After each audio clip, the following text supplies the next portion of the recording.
Next yung deadline. Very important to kasi pagka na-miss mo yung deadline, hindi mo na po maaring bayaran yung month or yung quarter ngayon.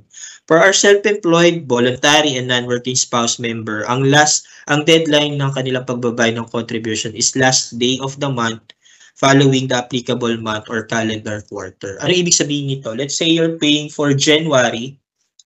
Dahil nagpo-fall ito sa first quarter, pwede mo itong bayaran until April 30 of this year.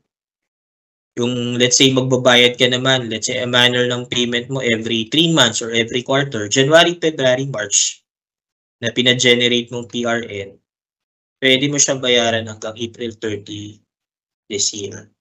So, ganun po siya. Either bayaran mo siya ng isang buwan, let's say January lang, bayaran mo yung Feb, or bayaran mo yung March. Ang deadline po ng lahat ng month na yon is April 30, 2024. So, pag lumagpas na po kayo doon, hindi na humaaring bayaran.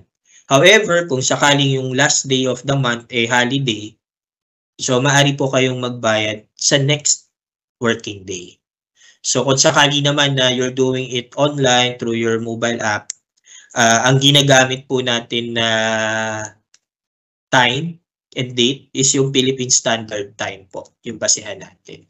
So maaari kasi sa ibang mga members natin, let's say nasa abroad, iba po yung time zone po doon. So ang ginagamit po natin basehan is yung Philippine Standard Time in terms of deadline.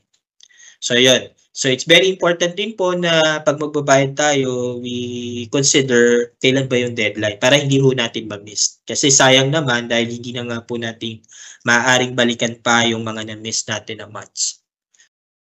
So we should be able to remember kung kailan yung deadline or kaya naman better magbayad na tayo before the deadline.